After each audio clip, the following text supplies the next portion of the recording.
નમસ્તે વિદ્યાર્થી મિત્રો, હું વૈભવી દવે આપ સૌનું ઓનલાઈન વિડીયો લેક્ચરમાં ખૂબ હાર્દિક સ્વાગત કરું છું.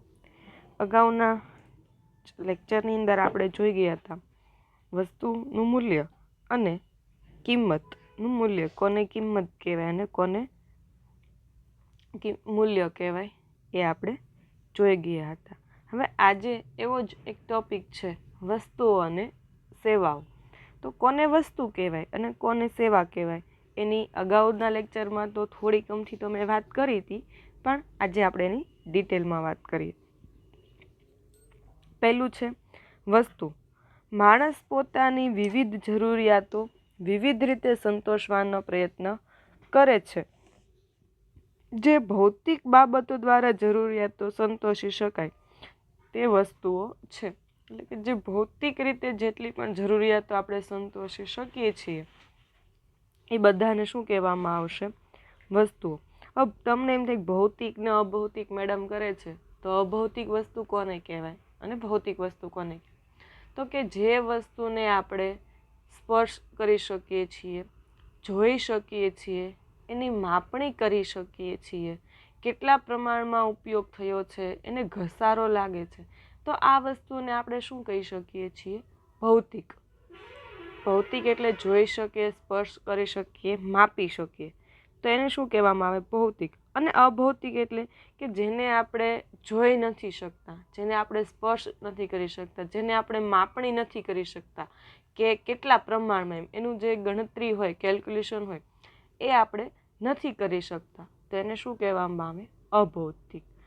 વસ્તુ છે એ ભૌતિક રીતે જે વસ્તુનો આપણે ઉપયોગ કરીએ છીએ, ભૌતિક બાબતો છે, એનો જે ઉપયોગ કરીએ અને એમાંથી જે આપણને સંતોષ મળે છે, તો એને શું કહેવામાં આવે? વસ્તુઓ. અને અભૌતિક બાબતોનો ઉપયોગ કરીએ છીએ અને એમાંથી આપણી જરૂરિયાતો પૂરી કરીએ, એમાંથી આપણને સંતોષ મળે, તો એને શું કહેવામાં આવશે? સેવા. સેવા જોઈએ આપણે. અભૌતિક બાબતો તે સેવાઓ છે. જેમ કે ભૂખ સંતોષવા માટે ખોરાક એ વસ્તુ છે, જિજ્ઞાસા જાણવા માટે શિક્ષણ એ સેવા છે. હવે જુઓ, તમને આપણને ભૂખ લાગી છે, તો ભૂખ છે એ કેવું છે? તો એક કાર્ય છે ને, એવી ભૂખ પૂરી કરવા માટેથી આપણે શેનો ઉપયોગ લેશું? ખોરાકનો. તો ખોરાક એ વસ્તુ છે. કેમ? તો કે ખોરાકની જે કાંઈ પણ અનાજ છે, જે કાંઈ પણ પ્રક્રિયા છે, એ બધાને આપણે જોઈ શકીએ છીએ, આપણે એને સ્પર્શ કરી શકીએ છીએ, આપણે એની માપણી કરી શકીએ છીએ કે ઘઉં કેટલા પ્રમાણમાં લેવા, દાળ ભાત કરવા છે તો ચોખા અને દાળ કેટલી લેવી, શાકભાજી કેટલા લેવા, મસાલા કેટલા લેવા, આ બધું વસ્તુને આપણે જોઈ શકીએ છીએ. પણ કોઈ વસ્તુની જાણવા માટેની જિજ્ઞાસા છે, આપણામાં કંઈક ઇન્ફોર્મેશન મેળવવી છે, તો એના માટે આપણે શેનો ઉપયોગ કરીએ છીએ? શિક્ષણનો. તો શું શિક્ષણને તમે જોઈ શકો છો? નહીં ને. માહિતીને તમે વાંચી શકો છો, પણ તમે એને છે જોઈ નથી શકતા, એની માપણી નથી કરી શકતા કે આપણે કેટલા પ્રમાણમાં માહિતી મેળવી, કેટલા પ્રમાણમાં આપણી જિજ્ઞાસા છે એ વૃત્તિને આપણે સંતોષી છે. તો એ શું છે? શિક્ષણ એ સેવા છે. વ્યક્તિની જરૂરિયાતો ભૌતિક અને શારીરિક હોય છે, તથા ઘણી અભૌતિક અને માનસિક હોય છે. આવી જરૂરિયાતો સંતોષવા ભૌતિક અને શારીરિક હોય તથા અભૌતિક અને માનસિક રીતે હોય છે. ખાવું પીવું, મુસાફરી કરવી, રમવું, આ ભૌતિક શારીરિક જરૂરિયાતો છે, જેને સંતોષનારી બાબતો પણ ભૌતિક રીતે માપી શકાય તેવી હોય છે, જે વસ્તુઓ છે. અને માનસિક જરૂરિયાતો સંતોષનારી બાબતો સેવાઓ છે. એટલે કે માણસની જરૂરિયાતો છે એ બે રીતે હોય, ભૌતિક હોય અને શારીરિક હોય, કે જેને આપણે છે જોઈ શકીએ છીએ ને એવી રીતે. અને બીજી છે તો કે માનસિક હોય છે, કે માનસિક એટલે આપણા વિચારો દ્વારા ક્રિએટ થતી હોય, તો એને આપણે જોઈ ન શકતા હોઈએ, તો એ સેવાઓ છે ને, કે જેનો મગજ દ્વારા ઉપયોગ કરવામાં આવતો હોય, જેને આપણે કંટ્રોલિંગ છે આપણા મગજ દ્વારા થતું હોય, તો એ બધાને શું કહેવામાં આવે? સેવાઓ કહેવામાં આવે છે. અને જેને આપણે જોઈ શકીએ છીએ, દાખલા તરીકે ખાવું પીવું, મુસાફરી કરવી, રમવું, આ બધી વસ્તુ છે એ શારીરિક છે અને ભૌતિક છે, કે આપણે પાછી બધી વસ્તુઓને જોઈ પણ શકીએ છીએ. હવે જોઈએ વસ્તુઓના પ્રકારો. ખાસ યાદ રાખો, હેડિંગ શું કીધું છે? વસ્તુઓના પ્રકારો, ટાઈપ ઓફ ગુડ્સ. તો એની અંદર આવશે ભૌતિક અને અભૌતિક. હવે આમાં તમને ખ્યાલ આવી ગયો કે જે વસ્તુને તમે જોઈ શકો છો એ ભૌતિક વસ્તુ છે ને જે વસ્તુને તમે નથી જોઈ શકતા એ શું છે? અભૌતિક વસ્તુઓ છે. દાખલા તરીકે ભૌતિકની અંદર જોઈએ તો દડો, bat, primus, TV, fridge, mobile, calculator, pen, pencil, rubber, સંચો, આ બધી વસ્તુઓ શું છે? ભૌતિક છે. અને જે વસ્તુને તમે જોઈ નથી શકતા, જેવી કે સંગીત, શિક્ષણ, ડાક્ટરી સલાહ, પછી વકીલનું જે કામકાજ હોય એ, તો આ બધી વસ્તુઓ છે એની ભૌતિક વસ્તુઓ કે સેવાઓ છે.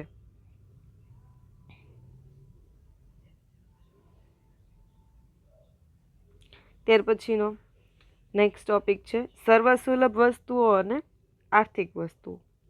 સર્વસુલભ એટલે શું? તો કે જે બધા માટે છે, બધાને એનો ઉપયોગ કરી શકે છે. જે વસ્તુ કે સેવાઓનો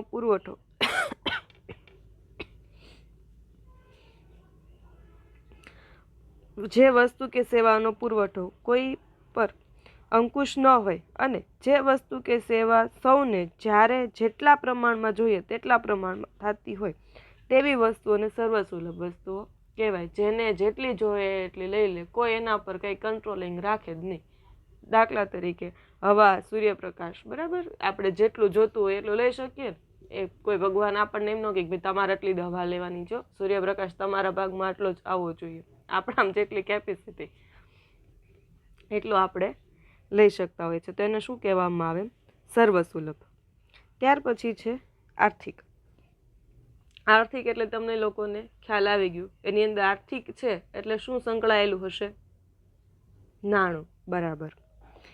જે વસ્તુના પુરવઠાને કાબૂમાં રાખી શકાય છે, જેની અછત છે અને જેનું ખરીદ વેચાણ થઈ શકે છે તે તમામ વસ્તુઓ કે સેવાઓને આર્થિક વસ્તુ કે અછતવાળી વસ્તુ કહેવામાં આવે છે. બરાબર, આ બધાની અંદર નાણાંનું આવે જ કે તમારે છે એને પુરવઠાને કાબૂમાં રાખી શકો, એની અછત હોય, પછી એનું ખરીદ વેચાણ થઈ શકે છે. તમામ વસ્તુઓ કે સેવાઓને આર્થિક વસ્તુઓ કહેવામાં આવે. આર્થિક વસ્તુને બીજા કયા નામ તરીકે ઓળખવામાં આવે? તો કે અછતવાળી વસ્તુઓ તરીકે પણ ઓળખવામાં આવે છે. હવે આપણે જોઈએ તો આર્થિક વસ્તુની અંદર તમારા માઇન્ડમાં જે વસ્તુ આવતી હોય એ દરેક વસ્તુને તમે લઈ શકો કે એની અછત હોય તો જ એની કિંમત છે એ થતી હોય. જો છત હોય, જેટલી જોવે એટલા પ્રમાણમાં મળી રહેતી હોય તો એની કાંઈ કિંમત હોતી નથી. તો એ પાછું કેવું થયું? સર્વસુલભ. પછી છે ટકાઉ વસ્તુઓ અને નાશવંત વસ્તુઓ. કેટલીક વસ્તુઓ વપરાશને કરતાની સાથે જ અંત આવે છે તેને નાશવંત વસ્તુઓ કહેવાય કે જેનો ઉપયોગ કરો અને એની સાથે જ એનો છે અંત આવી જાય, વસ્તુ પૂરી થઈ જાય, યુઝ એન્ડ થ્રો, તો એને શું કહેવામાં આવે? નાશવંત વસ્તુઓ. જ્યારે કેટલીક વસ્તુઓ લાંબા ગાળા સુધી વાપરી શકાય છે તો તેને શું કહેવામાં આવે છે? ટકાઉ વસ્તુઓ કહેવામાં આવે કે જેનો ઉપયોગ છે આપણે લાંબા સમય સુધી કરી શકીએ છીએ. એક વખત ઉપયોગ થઈ ગયો પછી તરત આપણે એને ફેંકી નથી દેતા તો એને શું કહેવામાં આવે? Long lasting. તો એને શું કહેવામાં આવે? ટકાઉ વસ્તુ. દાખલા તરીકે બિસ્કિટ, દૂધ, ફળો, જેનો સમયગાળો ઓછો હોય છે, વપરાશમાં ન લો તો પણ તે લાંબા ગાળા સુધી ઉપયોગી રહેતી નથી. એટલે કે જેનો ઉપયોગ કરો એની સાથે તો એનો નાશ થઈ જ જાય છે, પણ ઉપયોગ નથી કરતા તો પણ એ લાંબો સમય ચાલતી નથી. તો એને શું કહેવામાં આવશે? નાશવંત વસ્તુ. ડેરી પ્રોડક્ટ છે, દૂધ છે, બિસ્કિટ છે, ફળ ફ્રૂટ છે, રાંધેલો ખોરાક છે, એ બધી વસ્તુઓ. તો એને શું કહેવામાં આવે? નાશવંત વસ્તુ. જ્યારે બૂટ, કપડાં, ફ્રીજ, ટીવી, મોબાઈલ, આ બધી વસ્તુઓ છે લાંબા ગાળા સુધી ચાલી શકે છે તો તેને શું કહેવામાં આવશે? ટકાઉ વસ્તુ કહેવામાં આવે. એને આપણે યુઝ કરીને તરત નાખી નથી દે, ચલો મોબાઈલનું કામ થઈ ગયો, પૂરું થઈ ગયું, નાખી દો. બૂટ એક વખત પહેરી લીધા, ફેંકી દો, એવું નથી કરતા, પણ એનો ઉપયોગ છે આપણે લાંબા સમય સુધી કરતા હોઈએ છીએ. એટલે એને શું કહેવામાં આવશે? ટકાઉ વસ્તુ. એનો ઉપયોગ આપણે લાંબો સમય કરી શકીએ છીએ. ત્યાર પછીનો નેક્સ્ટ ટોપિક છે ખાનગી વસ્તુઓ અને જાહેર વસ્તુઓ. વસ્તુ છે એ માલિકીના પ્રમાણે આપણે જોઈએ તો બે પ્રકાર પડે એની અંદર, ખાનગી અને જાહેર વસ્તુ. ખાનગી છે તો એની અંદર કોઈ વ્યક્તિ પર્સનલની જો માલિકી હોય તો એને શું કહેવામાં આવે? ખાનગી માલિકીની વસ્તુ. અને જાહેર વસ્તુ કે જે બધાના ઉપયોગ માટે હોય, બધાના હેતુ માટે હોય, તો એને શું કહેવામાં આવે? જાહેર વસ્તુઓ. કોઈ એક વ્યક્તિની માલિકી ન હોય જાહેર વસ્તુમાં. વસ્તુની માલિકી ખાનગી વ્યક્તિગત હોય તો તે ખાનગી વસ્તુ છે. તે વસ્તુના વપરાશનો નિર્ણય ખાનગી વ્યક્તિને આધીન છે. અને જે વસ્તુની માલિકી જાહેર સંસ્થા કે સરકારની હોય તો તે જાહેર વસ્તુ છે. શું કહેવામાં આવે છે? આ વસ્તુ આપણે જોઈએ છે કે આપણી પોતાની કોઈ પ્રોપર્ટી હોય કે આપણી પોતાની કોઈ માલિકી હોય તો શું કહેવાય કે ખાનગી વસ્તુ છે. એનો ઉપયોગ છે એ જે વ્યક્તિ છે એ જેને વસ્તુનો ઉપયોગ કરવા આપતો હોય તો એના આધારે હોય. પણ એ જ વસ્તુઓ છે જ્યારે કોઈ સંસ્થાની હોય કે કોઈ સરકારની હોય તો શું કહેવામાં આવે ને? જાહેર વસ્તુ કહેવામાં આવે છે. તેના વપરાશ નિર્ણય કોઈ વ્યક્તિગત ધોરણે કરી શકાતો નથી. એનો જે ઉપયોગ કરવાનો હોય તો કોઈ વ્યક્તિગત ધોરણે ન હોય. હવે એક્ઝામ્પલ તરીકે કોઈક મકાન છે અને ત્યાં જો આપણે ટ્યુશન ક્લાસીસ કે એવું કોઈ કરીએ છીએ તો એનો કેટલો સમય ઉપયોગ કરવો, કેવી રીતે ઉપયોગ કરવો એ મકાન માલિક નક્કી કરે છે. એ પ્રમાણમાં હોય છે કે 2 કલાક ઇનફ થઈ ગયો, મારું મકાન લાંબો સમય ન થવું જોઈએ, છોકરાઓ ગમે ત્યાં કોઈ પણ પ્રકારનું નુકસાન ન કરવા જોઈએ. તો એના ઉપયોગનું જે છે એ શું થયું? ખાનગી. હવે ને એ જ વસ્તુ સ્કૂલ કોલેજ હોય કે ત્યાં જો ટ્યુશન ક્લાસીસની પ્રોસેસ થતી હોય, ત્યાં શિક્ષકો ત્યાં જો ક્લાસીસ કરાવતા હોય તો એ શું થયું છે? તો એક પ્રકારની સંસ્થાની માલિકી છે. એનો ઉપયોગ છે એ સંસ્થાએ જે નક્કી કરેલો હોય એ પ્રમાણે હોય. કોઈ માલિક એક એમ કે અમારે આ કામગીરી કરવી છે આની સિવાયની બીજી કાંઈ નહીં, તો એવું ચાલે નહીં. એટલે એના ઉપર જે વ્યક્તિગત નિર્ણયો હોય એને અમલમાં લેવામાં આવતા હોતા નથી. વસ્તુના વપરાશની રીતે પણ ખાનગી વસ્તુ તથા જાહેર વસ્તુનો વિચાર કરી શકાય છે. જે વસ્તુમાં સ્પર્ધાત્મકનો ગુણ છે અને વંચિતતાનો ગુણ છે તેને ખાનગી વસ્તુ કહે છે. એટલે કે જે વસ્તુનો એક વ્યક્તિ વપરાશ કરે ત્યારે બીજી વ્યક્તિ તે વસ્તુનો વપરાશ કરી શકતો નથી. ખાનગી વસ્તુ છે ને એને શું કહેવામાં? તો કે એની અંદર બીજો ગુણ એ છે કે સ્પર્ધાત્મક એની અંદર હોવી જોઈએ. એની અંદર વંચિતતા એ કોઈક એવું હોવું જોઈએ, સ્પર્ધા હોય કે ચલો ભાઈ એક સાથે 4-5 જણાને કોઈ એક જ વસ્તુ જોઈએ છે તો એકને મળશે તો બીજા 2-3 જણને નહીં મળે, તો એ વસ્તુ વિનાના રહેશે, વંચિત રહેશે, વસ્તુ વિનાના. અને જો એનો કોઈ એક વ્યક્તિ ઉપયોગ કરે છે તો બીજી વ્યક્તિ છે એ વસ્તુનો વપરાશ કર્યા વિનાનો રહેશે. એ એનો ઉપયોગ કરી શકે નહીં. ખાનગી વસ્તુ, જાહેર વસ્તુની અંદર આવી શકે નહીં.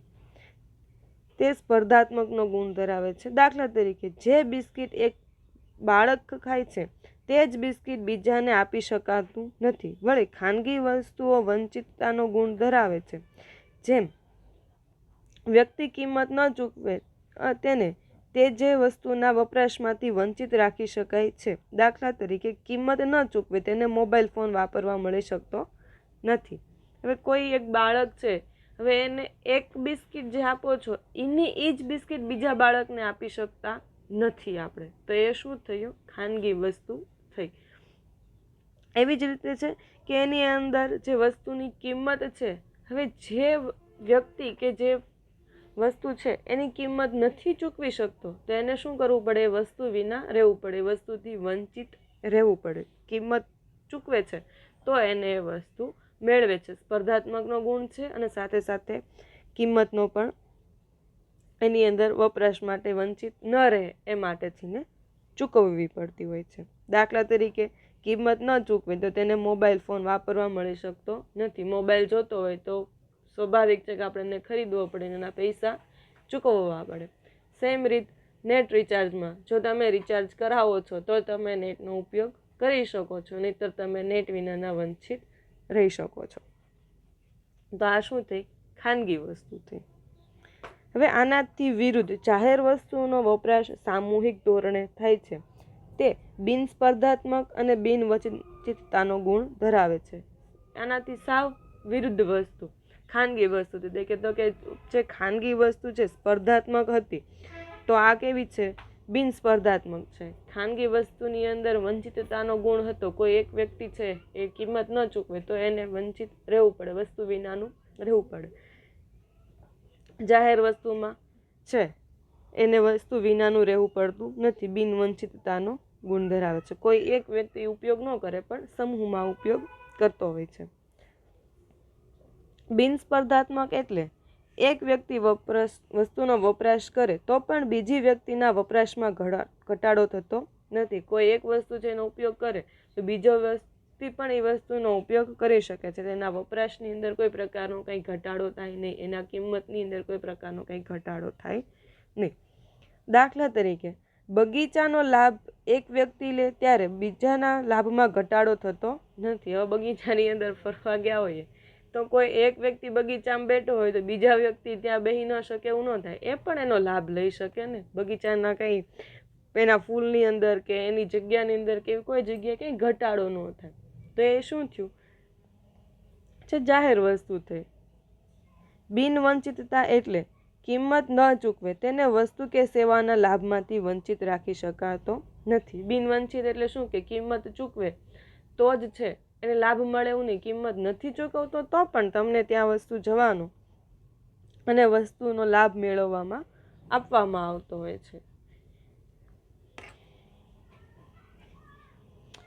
ટૂંકમાં જેને ખાનગી માલિકી છે, વ્યક્તિગત ધોરણો વપરાશ છે, તેનું વપરાશનું ક્ષેત્ર મર્યાદિત છે, તે ખાનગી વસ્તુ છે. હવે આ વ્યાખ્યા યાદ રાખવી કે ખાનગી કોને કહેવામાં આવે? તો કે માલિકી ખાનગી છે, વ્યક્તિગત ધોરણે છે એનો વપરાશ કરી શકાય, એનું વપરાશનું ક્ષેત્ર મર્યાદિત હોય તે ખાનગી વસ્તુઓ છે. જ્યારે જેનો વપરાશ સામૂહિક ધોરણે થઈ શકતો હોય, જેની માલિકી સામૂહિક કે સરકારની છે, જેને વપરાશનું ક્ષેત્ર વિશાળ છે, તે જાહેર વસ્તુઓ છે. ક્લિયર? સમજાણું? કોને જાહેર વસ્તુ કહેવાય, કોને ખાનગી વસ્તુ કહેવાય? ટૂંકમાં કહી દો તો કે કોઈ એક વ્યક્તિની માલિકી હોય, કોઈ એક વ્યક્તિ એનો છે વપરાશ નક્કી કરી શકતો હોય, વપરાશનું જે ક્ષેત્ર છે એ ખૂબ નાનું હોય, ખૂબ ઓછી જગ્યા હોય, તો એને શું કહેવામાં આવે? ખાનગી વસ્તુઓ. જેનો બધા ઉપયોગ કરી શકતા હોય, જેનો બધા લાભ લઈ શકતા હોય, જેની માલિકી છે કોઈ એક વ્યક્તિની ન હોય, એટલે કાં તો સરકારની હોય ને કાં તો સામૂહિક હોય, એનું ક્ષેત્ર ખૂબ વિશાળ હોય, તેને શું કહેવામાં આવે? જાહેર વસ્તુઓ કહેવામાં આવે છે. ત્યાર પછી જોઈએ વસ્તુના પ્રકારની અંદર વપરાશી વસ્તુઓ અને ઉત્પાદક વસ્તુઓ. માનવી જરૂરિયાતો સંતોષનારી વસ્તુઓ બે રીતે માનવ જરૂરિયાત સંતોષે છે. માનવીની જેટલી જરૂરિયાતો છે એ મુખ્ય બે રીતે છે એ સંતોષતો હોય છે. પ્રત્યક્ષ રીતે જ વસ્તુ છે એ ઉપયોગ કરે અને કાં તો પ્રત્યક્ષ રીતે છે એ મેળવતો હોય છે. પ્રત્યક્ષ અને સીધો જ સંતોષ આપે અથવા પરોક્ષ રીતે જરૂરિયાતો સંતોષવામાં મદદ કરે. દાખલા તરીકે ખોરાક માનવીની જરૂરિયાતોને સીધી જ સંતોષે છે, જ્યારે ખોરાકમાં તૈયાર કરનારા વાસણો જરૂરિયાતોને પરોક્ષ રીતે સંતોષે છે. કોઈ પણ જરૂરિયાત છે આપણી એ મુખ્ય બે રીતે હોય, કાં સીધી આપણી જરૂરિયાત પૂરી કરી દીધું હોય અને કાં તો છે કોઈ આડકતરી રીતે. હવે અહીંયા આપણને ઉદાહરણ આપેલું છે કે આપણને ભૂખ લાગી છે, ખોરાકની જરૂરિયાત છે, તો જે અનાજ છે એ આપણી કેવી રીતે જરૂરિયાત પૂરી કરશે? સીધી. અને સામે જે ખોરાક તૈયાર કરવા માટેની જે એસેસરીઝ જોશે, બધી વાસણો જોશે, ગેસ જોશે, ચૂલો જોશે, તો આ બધી જરૂરિયાતો કેવી છે? અપ્રત્યક્ષ છે. બરાબર? કે જેનો છે આપણે ઉપયોગ કરી અને ખોરાકની જરૂરિયાતો પૂરી કરી શકીએ છીએ. વાસણ જોવે, ગેસ જોવે, ચૂલો જોવે, મસાલાઓ બધા જોવે, અનાજ જોવે, આ બધાનો ઉપયોગ કરી રસોઈ તૈયાર કરી અને પછી આપણે આપણી જરૂરિયાતો છે એ પૂરી કરી શકીએ છીએ. કપડાં જરૂરિયાતને સીધી જ સંતોષે છે. જ્યારે કાપડ બનાવવા વપરાતું કપાસ કે કપાસના ઉત્પાદનમાં વધારાના વપરાતા સાધનો જરૂરિયાતોને પરોક્ષ રીતે સંતોષે છે. સેમ વસ્તુ છે, કપડાં આપણે સીધા પહેરી શકીએ છીએ, પણ કપડાં બનાવવાની જે આખી પ્રોસેસ છે એના માટેના વપરાતા સાધનો છે, જે ઊન છે, જે કપાસ છે, આ બધાનો ઉપયોગ કેવી રીતે આપણે કરી શકીએ છીએ? પરોક્ષ રીતે કરી શકીએ છીએ, કે બધાનો ઉપયોગ કરી અને પછી જ કાપડ તૈયાર થતું, એની કાપડને આપણે સિલાઈને એવું તૈયાર કરી અને પછી આપણે એના રેડીમેડ કપડાં પહેરતા હોઈએ છીએ. આ રીતે જે વસ્તુઓ સીધી જ પ્રત્યક્ષ વપરાશ દ્વારા જરૂરિયાત સંતોષે છે તે વપરાશી વસ્તુઓ છે, એટલે કે જેનો આપણે સીધો પ્રત્યક્ષ રીતે ઉપયોગ કરી શકીએ છીએ અને એની જરૂરિયાતો પૂરી કરી શકીએ છીએ, તો એને શું કહેવામાં આવે? વપરાશી વસ્તુઓ. અને જે ઉત્પાદન પ્રક્રિયામાં ભાગ લઈ દૃષ્ટિગુણનું સર્જન કરવામાં મદદરૂપ થાય તે ઉત્પાદક વસ્તુઓ છે, કે જેની અંદર ઉત્પાદનની પ્રક્રિયા પ્રોસેસ આખી છે એની અંદર ભાગ લઈ અને દૃષ્ટિગુણ એટલે છે એક લિમિટ, કે આપણે બસ ત્યાં સુધી જ આપણે એનો ઉપયોગ કરી શકીએ છીએ, ત્યાં સુધી આપણે જરૂરિયાતો એમાંથી મેળવી શકીએ છીએ. એમાં જે ભાગ સર્જન કરવામાં જે મદદરૂપ થાય છે તેને શું કહેવામાં આવે? ઉત્પાદક વસ્તુઓ. ટ્રેક્ટર, ઉત્પાદન મશીન અને વગેરે ઉત્પાદક વસ્તુઓ છે. ટ્રેક્ટર છે, ઉત્પાદનના મશીનો છે, સાધનો છે, યંત્રો છે, તો આ બધાને શું કહેવામાં આવે? ઉત્પાદક વસ્તુઓ કહેવામાં આવે છે. હવે આના પછીનો નેક્સ્ટ ટોપિક છે સંપત્તિ અને કલ્યાણ. એ આપણે નેક્સ્ટ લેક્ચરમાં જોઈશું.